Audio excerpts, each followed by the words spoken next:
دعا کرنی ہے۔ مسئلہ نمبر 21، کیا روزے میں بلڈ ٹیسٹ کروا سکتے ہیں؟ بالکل کروا سکتے ہیں۔ اس کی وجہ یہ ہے کہ آپ جسم میں تو کوئی چیز پرماننٹلی داخل نہیں کر رہے بلکہ جسم سے نکال رہے ہیں۔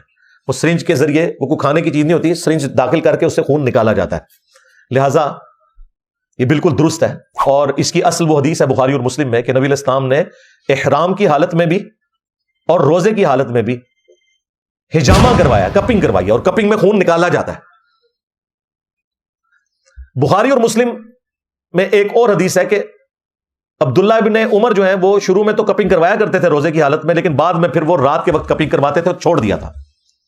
اور اس کی ریزن پھر بخاری اور مسلم میں انس ابن مالک سے جب پوچھا گیا کہ کیا روزے کی حالت میں ہجامہ کروانا گناہ ہے، انہوں نے کہا نہیں، صرف کمزوری کی وجہ سے منع کیا جاتا ہے کہ کوئی شخص اتنا کمزور نہ ہو جائے کہ اسے روزہ کھولنا پڑے، تو اس لیے، ادروائز اگر کوئی روزہ اس کے کھلنے کا مسئلہ نہیں ہے تو وہ کروا سکتا ہے۔ تو بلڈ ٹیسٹ میں تو اتنا سا خون نکلتا ہے، اس سے تو کوئی کمزوری نہیں ہوتی، لیکن اگر بلڈ ڈونیٹ آپ کریں تو اس میں چانس ہوتے ہیں کہ روزے کی حالت میں اگر آپ نے بلڈ دیا تو انسان بعض اوقات کمزوری کی وجہ سے بے ہوش بھی ہو جاتا ہے، تو وہ اگر مجبوراً کسی کو دینا پڑے تو وہ ایک روزہ یعنی توڑ دے، افطار کر لے اسی وقت اور بعد میں ایک روزے کی قضا دے دے۔ مسئلہ نمبر 22، کیا روزے کے دوران پیسٹ کیا جا سکتا ہے، ٹوتھ پیسٹ؟ وہ بخاری میں موجود ہے، تعلیقاً امام بخاری لے کر آئے۔ اچھا، امام بخاری نے صحیح بخاری میں 1930 سے لے کر 1938 تک یہ مسلسل 9 احادیث رمضان کے مسائل کے اوپر لی ہیں، اور ان احادیث کے چیپٹرز کی باقاعدہ جو ہیڈنگز ہیں نا، ان میں کافی سارے مسائل ترتیب سے لکھ دی ہیں، لیکن وہ تعلیقاً روایتیں ہیں، ان کی اسناد بیان نہیں ہوئی ہیں۔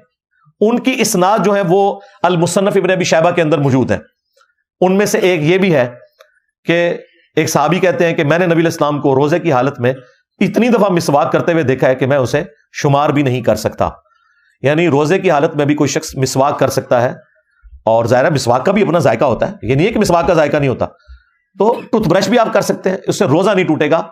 وہ جو ذائقہ منہ میں آئے وہ آپ نے تھوک دینا ہے، وہ حلق سے نیچے نہ لے کے جائیں تو روزہ کوئی نہیں ٹوٹے گا۔ اور بہتر یہ ہے کہ آپ ختم سحری سے پہلے کر لیں، ٹوتھ برش کسی نے کرنا ہے اس میں تو کوئی حرج نہیں ہے، بعد میں بھی کریں تب بھی روزہ نہیں ٹوٹے گا۔ مسئلہ نمبر 23 وہ ہے روزے کے دوران ٹیکا یا ڈرپ لگوانا۔ اب اس میں علماء کی 2 آراء ہیں۔ ایک طرف وہ علماء ہیں جو یہ کہتے ہیں کہ جی اگر آپ نے ٹیکا گوشت میں لگوایا تو کوئی مسئلہ نہیں ہے، البتہ اگر آپ نے وین کے اندر لگوایا تو ٹوٹ جائے گا، اور ڈرپ تو ظاہر ہے لگتی وین کے اندر ہے۔ ہمارا اس میں موقف یہ ہے کہ دونوں صورتوں میں آپ کو روزے کی حالت میں یہ کام نہیں کرنا چاہیے، افطار کے بعد کریں، کیونکہ صحیح بخاری میں یہ تعلیقاً ہے جو میں نے بتایا، وہ اکٹھے مسائل امام بخاری نے لکھے ہیں۔ ان میں عبداللہ ابن عباس کا ایک قول ہے کہ جسم میں کوئی چیز داخل کرنے سے روزہ ٹوٹتا ہے، جسم سے کوئی چیز نکلے اس سے روزہ نہیں ٹوٹتا۔